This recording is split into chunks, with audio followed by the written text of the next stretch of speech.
Boa noite. É sempre bom vir aqui, né? Gostoso falar em casa, né? E depois dessa música maravilhosa, me lembrou muito essa prece que eles musicaram, eu nunca tinha ouvido. A doutora Marlene declamava essa prece com uma emoção enorme, é uma marca registrada dela, né? E aí eu fiquei emocionado também quando eu ouvi, além de tudo linda, né? Porque com a música fica melhor ainda. Olha, eu não costumo, eu faço meio de propósito, mas eu não costumo programar tema para palestra, assim, antes do passe, né? Porque eu acho que é um momento interessante para a espiritualidade ajudar a gente a fazer o que eu chamo de reflexão. Que é aquela diferença que eu sempre falo, palestra é quando você estuda, você pega dados, coisas que são, assim, comprovadas, e aí você transmite a informação. E a reflexão não, é quando você dá uma opinião sua, uma impressão sua a respeito de alguma coisa. A diferença é que você vai receber de uma maneira diferente. Quer dizer, a palestra você sabe que aquilo é considerado, pelo menos por enquanto, uma verdade. Na reflexão, não. Pode ser verdade e pode não ser, né? Mas vamos lá. Todo mundo aqui sabe o que é um pêndulo, né? Um pêndulo. E tem um movimento pendular. O movimento pendular é aquela coisa, né? Ele vai de uma ponta para outra. Então, num determinado momento, ele está totalmente para um lado, no outro momento, ele está totalmente para o outro lado. E eu tive pensando como a gente evolui, o pensamento humano evolui como um movimento pendular, né? Se você for parar para olhar a história mesmo da humanidade, a gente faz muito isso. E na nossa vida também, a gente faz muito isso. Então, um exemplo típico é a questão do sexo. A gente saiu de uma repressão absoluta e agora a gente está numa fase de que é uma banalização total, né? Outro dia eu estava parando para pensar sobre isso e acho até que é uma coisa boa, porque o que vai acontecer? O pêndulo, se você não ficar alimentando ele, empurrando ele, ele vai de um canto para o outro, até que num determinado momento ele vai parar no meio, que é o lugar certo, onde ele estabiliza, né? E eu estava vendo o comportamento dos meus filhos, né? E estava lembrando que na época da antiguidade, assim, na Idade Média, se um homem visse o tornozelo de uma mulher sem a meia, ele ficava maluco, né? Era um negócio do outro mundo, né? E hoje é uma banalização tão grande do nu, né? Que outro dia eu estava assistindo o Hollywood Rock na televisão com os meus filhos, e já estava sendo interessante porque eu estava pensando no negócio assim, eu e o meu pai, a gente tinha gostos tão diferentes, que a gente, musicais, por exemplo, que era difícil a gente encontrar alguma coisa que os dois gostassem, né? E no Hollywood Rock tocou um monte de banda que eu sempre gostei, e os meus filhos gostam também. E eu achei interessante, a gente estava lá assistindo uma banda de rock, e comentando e tal, de repente aparece uma menina sem a blusa lá, né, fazendo topless. E eu fiquei meio constrangido com aquela cena, fiquei meio assim, eu olhei, os moleques não estavam nem aí. Né, eles estão tão acostumados a ver isso, que banalizou, eles não ligam para isso. Aí eu fiquei meio assim, aí eu fiquei com um pouco de vergonha, né, e depois eu vi que eles não ligaram, eu disfarcei e passou. Aí eu fiquei pensando, como isso é legal, né, porque quando você reprime demais, na hora que você solta é aquela coisa, né? Aquele exagero. E para eles já é uma coisa tão banal assim que parece que eles não têm mais aquela necessidade, né? Aquela coisa que provoca a violência, que provoca. Eles não olham aquilo como se fosse um pecado, né? Eles olham naturalmente, né? Então talvez para a minha geração já não dá mais, porque a gente já foi criado de um jeito, mas talvez para eles já seja o movimento pendular chegando no meio ali, talvez para estabilizar. E a gente não vê mais a repressão, mas também não vê mais a baixaria, né? A libertinagem, aquelas coisas que... Né? Por outro lado, eu conversando com os alunos da Faculdade de Medicina outro dia, eu fiquei sabendo de uma notícia muito triste, né? Parece que agora na periferia de Campo Grande é moda os adolescentes e as meninas, a partir de 14, 15 anos, fazerem orgia. Eles se reúnem num determinado lugar, no domingo, para fazer orgia. Sabe? Isso parece coisa da Idade Média, né? Voltou para o Império Romano, né? E aí a aluna contando que ela conversando com a menina de 14 anos. Falei assim, mas você não tem medo de engravidar? Não, engravidar é status. Porque aí ficam vendo a gente andando de carrinho de bebê na rua, já dá uma certa maturidade. Gente, eu fiquei com tanta pena dessas meninas, né? E dos meninos também. E você não tem medo de pegar AIDS? Não, não tenho medo. Não, hoje tem remédio, ninguém morre mais de AIDS. Né? Então, não parece um movimento pendular mesmo? De repente você vê que algumas coisas estão indo bem e outras estão indo de um extremo para o outro, né? Mas eu estou falando dessa coisa do movimento pendular porque eu identifiquei isso no meu comportamento, né? Então, eu vou falar de mim e aí se servir para vocês, vocês usam, né? Eu tive a época da vítima, eu era a vítima de tudo. Então era assim, tinha sempre o vilão, né? E eram muitos vilões. Então, o vilão principal assim de todo mundo é o governo, né? Seja lá como for o governo, né? Como diz o outro, se há governo, sou contra, né? Porque o governo é fácil da gente criticar, mas é a gente que elege eles. Mas tudo bem, a gente fala mal, né? Tem também o chefe. O chefe é um bom vilão também. E a gente coloca a culpa. Se eu tô com úlcera, a culpa é do chefe. Se eu tô com diarreia, a culpa é do chefe. Se eu tenho dor de cabeça, a culpa é do chefe. Se a minha pressão é alta, a culpa é do meu trabalho, é do chefe, né? Então, tem isso daí também. Também, o marido, a esposa, também é um vilão bom. Né? Ele que me faz ficar doente. Né? O filho também. E também os psicoterapeutas, né, os psicólogos sabem bem, o pai e a mãe também. Tem uma determinada época da vida que tudo é culpa do pai e da mãe, né? Então, essa é a fase do coitadinho, que é a fase em que a gente terceiriza as responsabilidades da nossa vida para outra pessoa. Então, assim, eu não sou culpado de nada, tudo é alguém que provocou. É igual quando morre alguém. É engraçado isso, nós estamos vivendo um momento interessante. Morreu. Como assim? Quem é o culpado? Não, morreu. Ficou doente, foi para o hospital, tratou, morreu. Não, alguém é culpado. Sabe, outro dia eu estava assistindo uma cena no hospital, um paciente de 93 anos que morreu e a família queria saber quem era o culpado. Quase que eu parei e falei assim, olha, o tempo. Esse é o culpado, não é? Quer dizer, ou ele é culpado, porque nasceu. Então nasce, vai ter que morrer um dia, não é? Então é assim, parece que a gente se exime de tudo na nossa vida para terceirizar a culpa para alguém. Então é um comportamento que num primeiro momento parece confortável. Por quê? Porque como você nunca é culpado de nada, sempre é alguém que é culpado, então você sai xingando e reclamando tudo. Aí você vira o Lippe e o Hard. Lembra do Lippe e o Hard? Quer dizer, é o movimento pendular, é ótimo para pensar. Agora vamos falar, nós estamos falando do Hard. O Hard era a hiena que ficava ó dia, ó azar, ó mês, ó ano, né? E aí ficava assim, mas esse governo não presta, mas esse emprego é uma porcaria, mas não sei o que, não serve para nada, mas... E aí é aquela coisa, você fala mal do vizinho, você fala mal dos parentes, você fala mal da tua família, você fala mal... O que é que tem de bom na vida? Não tem nada de bom, tudo é uma droga. E a sua responsabilidade sobre isso? Eu não tenho culpa. Minha mãe me ensinou a ser assim, a culpa é dela. Esse emprego que eu arrumei, a culpa é dele. Esse governo, a culpa é do governo. Então, essa coisa assim que, na verdade, eu vejo que nossa sociedade faz muito isso. Hoje eu caí na bobagem de assistir o jornal hoje. Eu não gosto de assistir o jornal porque eu me deprimo. Né? Por vários motivos. E um dos motivos que me deprimiu foi esse. Quer dizer, é uma coisa assim, de ficar... Você percebe nitidamente que a própria mídia fica jogando a responsabilidade em cima dos outros. Né? Não tem uma análise assim imparcial das coisas. E eu descobri que eu ainda faço muito isso.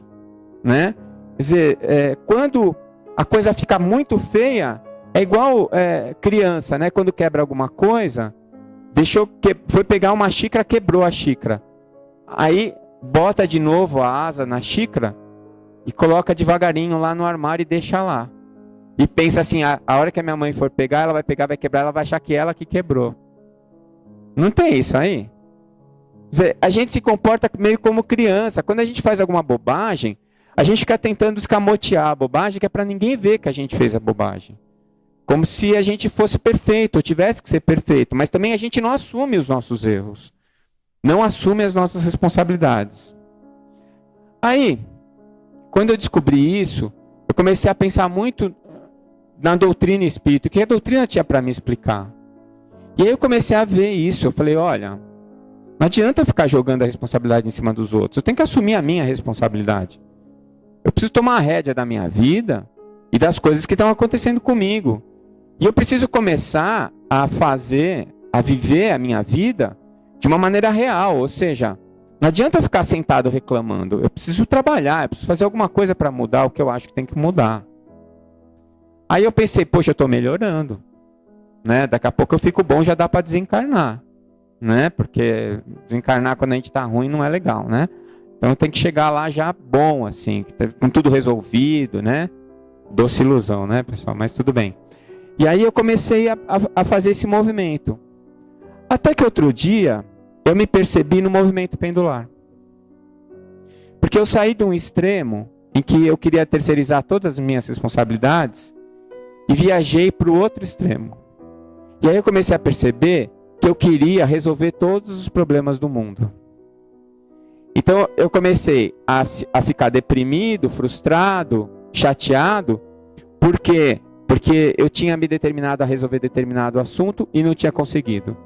Eu tinha resolvido que eu ia falar sobre determinado assunto nas minhas palestras para tentar mudar a opinião das pessoas. Olha só o tamanho da arrogância, né? Você achar que você vai mudar a opinião de outra pessoa. Mas vamos lá, estou abrindo meu coração aqui com vocês. E aí eu percebi que não mudava nada. Não adianta. Não adianta. E aí o que aconteceu? Eu saí de um extremo que eu estava irritado com todo mundo, jogando a culpa em todo mundo, para não assumir minha própria responsabilidade. E aí fui para o outro lado, em que eu quero assumir a responsabilidade do mundo todo. Que nem o Atlas, né? Carregar o mundo nas costas. Também não funcionou. Sabe? Então eu descobri uma outra coisa que na verdade eu já sabia, mas quando a gente sabe teoricamente é uma coisa. Quando a gente vivencia na nossa vida alguma coisa que mostra que aquela teoria era verdadeira, aí parece que sedimenta, né, o aprendizado. E aí eu descobri uma coisa importante. A única pessoa pela qual eu posso me responsabilizar sou eu mesmo. E outra coisa que eu já sabia, assim, ninguém muda a opinião de ninguém. Então não adianta falar, não, adianta para quem ainda não tem opinião formada. Mas você pega uma pessoa que já tem uma opinião, que ela já tem aquele negócio forte dentro dela, ela não quer ouvir o contrário. Então, é a discussão, né? Quando os dois estão brigando para defender os seus pontos de vista. Sabe quando eles chegam num acordo? Nunca. Aí você fala, mas os meus argumentos... Ele não está ouvindo os seus argumentos. E eu pergunto, você está ouvindo os dele? Não. É por isso que a gente grita. Para ver se o outro ouve o que ele não quer ouvir. Não adianta gritar. Não é uma questão de deficiência auditiva. É uma questão de falta de vontade de ouvir o argumento contrário. Por quê? Porque você não está lá para mudar de opinião. Você está lá para defender o seu ponto de vista. Então, o que adianta você se posicionar diante dos assuntos polêmicos? Adianta, porque você está se posicionando. Porque você está assumindo uma posição publicamente de uma coisa que você realmente acredita. Se é que você realmente acredita. Senão é melhor não tomar a posição. E aí, com os seus argumentos, quem não tem opinião vai ouvir os seus argumentos e talvez conclua que você está certo. Ou então, vai concluir que o outro está certo. Então, quando eu percebo que eu não vou mudar a opinião de ninguém, eu estou saindo do outro extremo e estou tentando chegar no meio do movimento pendular. Em que eu nem vou tentar jogar a culpa em todo mundo, mas eu também não vou pegar toda a culpa do mundo para mim. Não é? Por quê? Porque não adianta. Eu é que estou buscando o meu caminho, e isso é a minha responsabilidade. E se eu encontro um caminho legal e eu vou ser feliz, eu vou ser um exemplo para outras pessoas que estão ao meu redor. Então, se eu tenho capacidade de mudar o mundo, é assim, me mudando. E na medida em que eu me transformo e que eu encontro alguma coisa melhor dentro de mim, isso acaba transparecendo, e as pessoas que estão ao redor com boa vontade vão acabar aproveitando. Isso é tão verdade que Jesus, de tempos em tempos, manda alguém para fazer isso por nós. Não é? Como ele veio ele próprio, e depois ele mandou Francisco de Assis, não é? Mandou Gandhi, mandou Madre Teresa, mandou Chico. E mandou algumas pessoas que são anônimas. Ele não mandou só famoso. Porque essas pessoas, elas não precisam ser famosas. Elas são, às vezes, porque a tarefa delas necessita.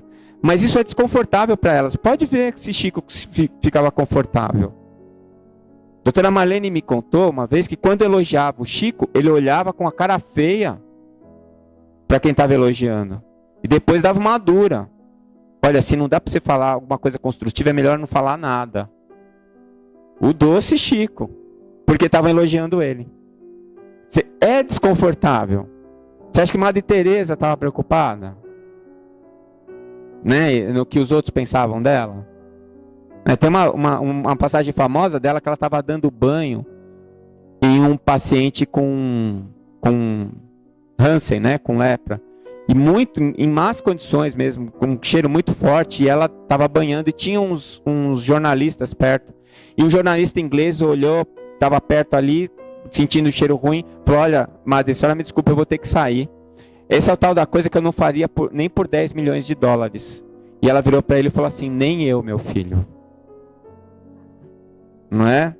Então, é uma questão de ponto de vista mesmo. E aí, essa pessoa passa, ela não passa despercebida. Só que nem sempre ela é famosa. E às vezes a gente vai conhecer essas pessoas e elas vão conviver com a gente por um período de tempo. E às vezes você só vai perceber que ela era um ponto de luz quando ela vai embora. Mas ela estava ali. Para quê? Para contaminar a gente. Né? Tem um amigo meu, o Rossandro, que ele fala que o exemplo não é uma boa maneira de ensinar. É a única. Não adianta nada você falar. Né? A palavra educa, mas o exemplo arrasta. Então, ou você é, ou você não é. E quando você é, o que você é, educa. Se você é uma porcaria, educa também. Porque as pessoas que estão ao seu redor percebem o que está acontecendo na tua vida, para que lado você está indo, quais são as consequências das coisas que você está fazendo. Então, se a gente realmente tem a intenção de ajudar, o que eu acho assim, no ponto em que eu me encontro nesse instante, eu já acho isso uma arrogância danada, porque eu não consigo nem me ajudar. Né? Tem momentos assim que parece que eu estou tão perdido, que eu fico pensando, eu vou falar o que para alguém? Né? Se eu não tenho nem, não acho minha bússola, e quando eu olho para ela eu não sei que lado que é o norte. E aí eu vou subir num palanque para falar alguma coisa para alguém, como, né? Mas às vezes, até para dizer que você está perdido, ajuda. Não é? Então por isso que eu continuo falando. Mas, de repente, essa questão de você parar para perceber que se você se dedicar mais a você mesmo, e se você se olhar mais, se voltar mais para dentro de você mesmo, buscando a responsabilidade da tua vida, então você vai começar a perceber que não importa o que está acontecendo lá de fora, já está bom. Se a gente consegue encontrar o caminho lá dentro, mesmo que fora esteja tudo errado, você continua bem. É por isso que a gente encontra gente feliz em qualquer situação social e econômica. E é por isso que a gente encontra a gente infeliz nas condições mais adequadas e mais promissoras, socialmente falando. Então, todo mundo aqui conhece o Fraternidade Sem Fronteiras, não é? Uma das coisas que as pessoas que foram para lá me contam que é marcante é a alegria das crianças e das pessoas que moram lá. A gente não tem ideia do que é miséria até ir para lá e ver que eles comem cookie de argila com planta que não é nem comestível, né? E aí eles ficam super felizes com um prato de arroz com feijão, né? Como é que você faz quando o seu filho senta na mesa e tem o arroz, o feijão, tem a carne, tem isso, tem aquilo, tem uns 5 pratos na mesa e ele fala assim, não tem nada que eu gosto, levanta e vai embora, né? Quer dizer, ele nunca passou necessidade, ele não sabe o que é isso. E você fica preocupado porque ele não vai fazer uma refeição por dia. Ele vai deixar de fazer uma das refeições do dia. Quando na verdade tem criança que faz uma por semana, né? Então, eu acho que o caminho, eu não sei se eu estou falando bobagem, mas eu acho que o caminho é assim, eu me preocupar menos com o que ele está fazendo da vida dele. Porque assim, a gente controla eles até um determinado momento, né? Entra na adolescência, já era, né? Se é que eu fiz alguma coisa de bom para eles, eu já fiz. Se eu fiz de ruim, também já fiz. Não, parece que não tem mais jeito, né? Porque ele já sai voando. E ele vai fazendo as escolhas dele. E aí, você tenta ajudar, parece que é o contrário. O que você fala, ele vai para outro caminho, né? Então, às vezes, você fica até com medo de dar uma opinião. Mas, eu acho que a gente tem que estar lá. E continuar dando exemplo. Do que você acha que é o certo. Para ver se ele vai uma hora parar para olhar para você. Então, se em casa, com o filho já é assim, você imagina fora. Mas, eu não sei se vocês vão concordar comigo, mas a gente não consegue se esconder. Se a pessoa te conhecer hoje, você pode até passar uma imagem diferente da que você é. Mas se ela convive com você, a máscara cai mais cedo ou mais tarde. E quanto mais honesto você for, menos chance vai ter da pessoa se decepcionar com você. Quanto maior a distância entre o que você é, a realidade, e o que você quer ser, que é a ilusão, menor a chance das pessoas se decepcionarem com você. Menor a chance de você se frustrar com você mesmo e com as pessoas que estão ao seu redor. Então, a frustração, ela só vem das nossas ilusões, das nossas expectativas. E expectativa é alguma coisa que você construiu dentro da sua cabecinha e inventou que aquilo é verdade. E aí você passa a viver a sua vida em cima de uma verdade que só existe para você. Não tem jeito de dar certo isso. Não tem jeito de dar certo. É o que eu sempre falo da romântica ou do romântico. Cria uma ilusão na cabeça do príncipe encantado. Não existe. Aí vai encontrar o cara, no começo ele abre a porta do carro para ela, ele paga o jantar, ele traz flores, fala, nossa, encontrei o meu príncipe. Aí ela casa com ele e ele vira sapo. Porque ninguém resiste ao cotidiano se você tem uma ilusão, se você criou uma expectativa falsa daquela pessoa. Sabe? Então, se você é autêntico na sua vida, no seu dia a dia, as pessoas podem até não gostar muito de você no começo, mas elas vão se acostumar com o que você tem de ruim e gostar do que você tem de bom. E elas vão passar a conviver com você e nunca vão se decepcionar. Porque elas já sabem o que elas podem esperar de você ou não. O problema é que a gente cria expectativas até sobre nós mesmos. Cria expectativas sobre nossa vida, cria expectativas sobre quem a gente é. Não funciona. Não funciona. Aí é fácil. Não tenha expectativas. Crie metas. Meta é diferente de expectativa. Expectativa é alguma coisa que você sonhou. A meta é um plano que você traçou e que você pode ou não alcançar. Então aí você vai lutar para alcançar aquilo lá. Então, o que eu tenho tentado fazer na minha vida é substituir as expectativas que eu criei de mim mesmo e trocar elas por metas. E aí começar a trabalhar essas metas. Olha, isso aqui não funciona. Isso aqui não está dando certo. O que eu posso fazer para mudar? Ou se eu não estou conseguindo mudar, é já chegar e falar, olha, né? Eu não consigo fazer isso aqui não. Você vai me desculpar.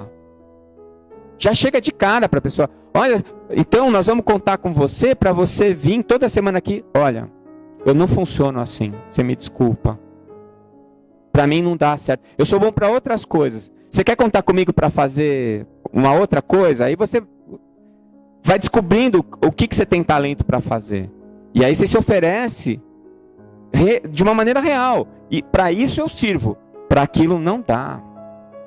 É que nem o pessoal às vezes chega assim e fala assim, não, vamos colocar o Décio de presidente. Eu sou uma porcaria para administrar. Eu sou desorganizado, não funciona. Não me põe de presidente, de chefe, de coordenador, de nada, que não dá certo. Você acaba assumindo porque não tem mais ninguém, né? Você olha em volta e fala assim, então agora vamos eleger o presidente, que nem na AME lá. Aí no dia da eleição do presidente só vou eu. Eu sou eleito por WO. Né? Sou eleito por WO. Então aí não tem jeito. Mas assim, eu sei que eu não sou bom para isso. Não funciona comigo. Né? Então, a gente aprendendo sobre os nossos talentos, a gente encontra o que é a verdadeira humildade. Eu costumo usar a seguinte expressão, que a verdadeira humildade é a noção que a gente tem de realidade de nós mesmos. Então, você sabe aquilo que você tem e aquilo que você não tem. Né? Ortega y Gasset é um filósofo espanhol. Ele tem uma frase que no primeiro momento eu não entendi nada, depois eu achei fantástica. Ele fala assim, que nós somos o que nós temos e o que nos falta. Como é que a gente pode ser o que nos falta? Pois é. Me falta caridade. Eu sou egoísta. Né? Me falta tranquilidade. Eu sou impaciente. Né? Me falta paz. Eu sou um desorganizador. Então, os nossos defeitos nos caracterizam tanto quanto as nossas virtudes. E os nossos defeitos não são nada mais, nada menos do que o que nos falta. Porque é aquela história, o mal não existe, existe o bem. O mal é a ausência do bem. Então, na medida em que eu vou descobrindo o que me falta, eu tenho que ir atrás do que me falta. Eu tenho que tentar aprender aquilo que eu não tenho. E não adianta eu ficar querendo consertar o mundo, nem ficar tentando jogar a culpa no mundo, porque todo problema começa e termina em mim. Naquilo que eu tenho e no que eu não tenho. E se eu tenho alguma coisa boa e não oferto, é a falsa humildade. Mas fala assim, Décio, vai fazer uma palestra? Eu não sei fazer palestra, mas é só isso que eu faço no movimento espírita.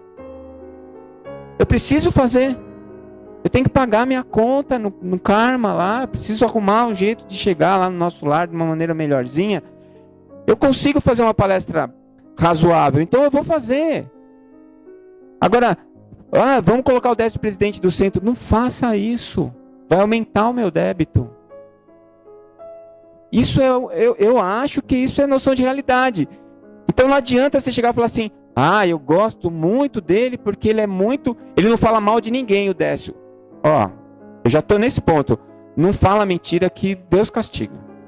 Eu falo mal sim dos outros. É um problema que eu tenho, eu estou assumindo isso. Não adianta. E eu fico me esforçando para não falar. Né? Mas sai, não adianta. Às vezes eu consigo uns 2, 3 comentários. No quarto eu já estou... eu não queria falar, mas é verdade.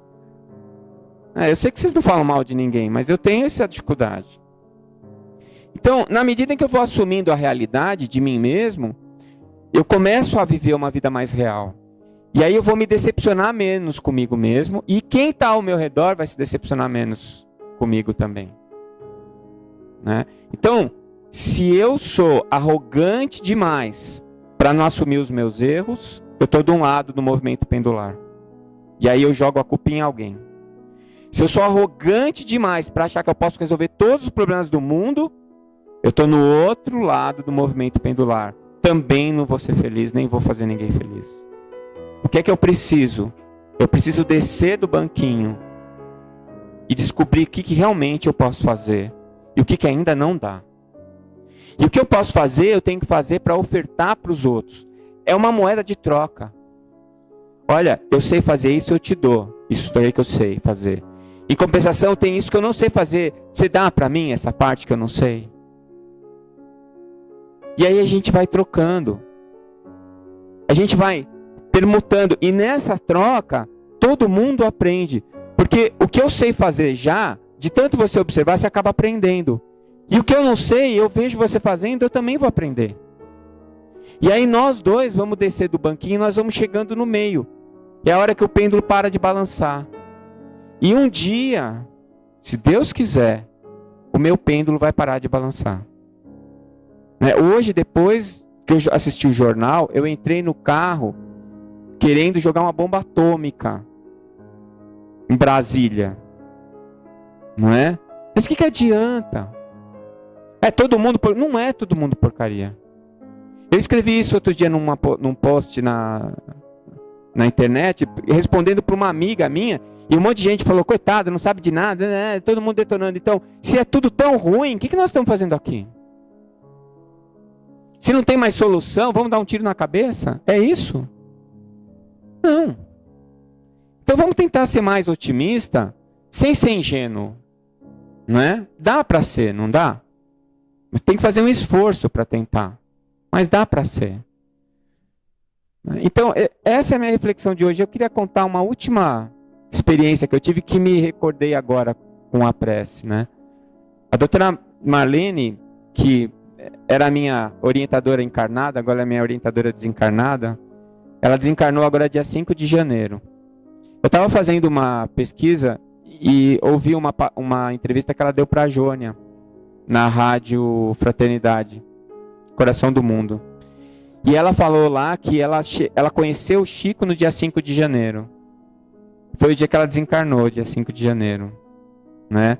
É como diz o outro lá no Fantástico, sabe o que significa? Nada, né?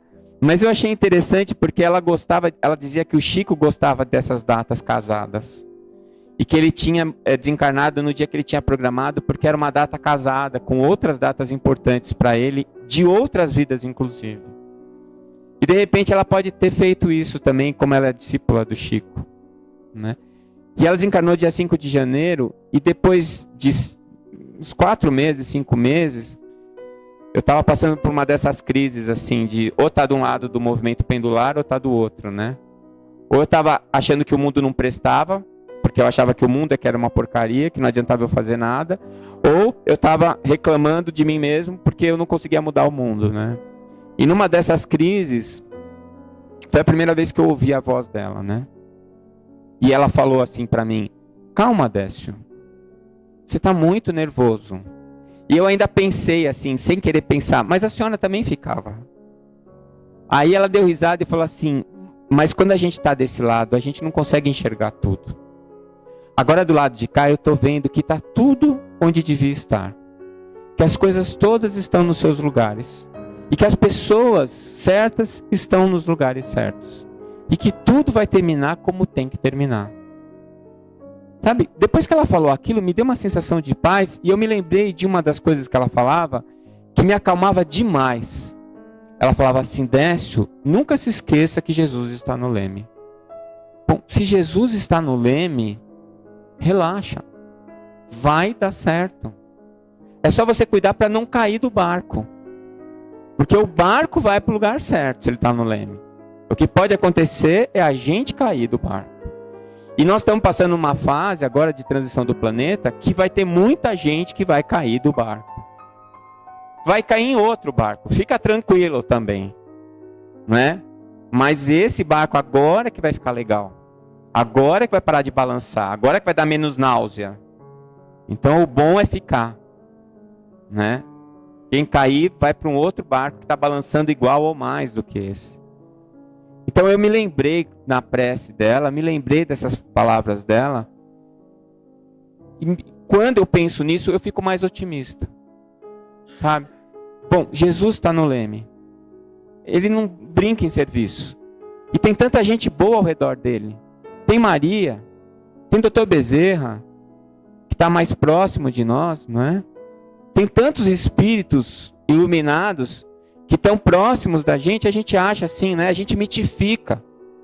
Assim, não, doutor Bezerra, ele realmente está muito longe da gente, ele é muito melhor que a gente, mas ele tá cuidando da gente. Quantas e quantas vezes a gente tem notícia de pessoas... o doutor Bezerra aparece em todos os lugares. Na quarta-feira, todos os centros do Brasil recebem o doutor Bezerra. Bom, ele pode mandar alguém com uma mensagem, ele pode... Mas ele está atento para a gente. Como Jesus está atento para a gente. Jesus não veio aqui? Quantos de nós estavam encarnados na época de Jesus? Quantos de nós, quem sabe, estava lá na hora que ele entrou em Jerusalém e estava lá balançando a palma, para depois botar ele na cruz, ao invés de mandar o Barrabás, né? Então, mas ele estava aqui, estava encarnado. Uma vez me falaram assim, se Jesus realmente existisse, por que ele não reencarna, como vocês falam, e bota a ordem? Bom, se eu chegasse para você e falasse, essa aqui é a reencarnação de Jesus, você ia acreditar? Não. O que você precisava fazer? O que ele precisava fazer para você acreditar nele? Nada. Porque se você já tem opinião, nada muda a sua opinião. Então não adianta Jesus encarnar de novo. Ele já fez o que ele tinha que fazer. Agora é a nossa vez. Porque Jesus está no leme do planeta. E nós, no nosso leme. No leme da nossa vida. E essa é a parte que mais me assusta. Não é? Porque o meu barco balança de um lado para o outro, igual um pêndulo. E eu fico desesperadamente tentando encontrar o meio. Tenho que tentar encontrar o meio, mas não desesperadamente. Pensando que eu vou acertar, mas eu também vou errar. Que às vezes eu vou para um lado, às vezes eu vou para o outro. Mas se eu tiver consciente que eu preciso achar o meio, já é mais da metade do caminho andado. Então, para a gente pensar e levar confortavelmente para o travesseiro hoje, vamos nos lembrar da doutora Marlene. Jesus está no leme. Graças a Deus. Né? Muito obrigado.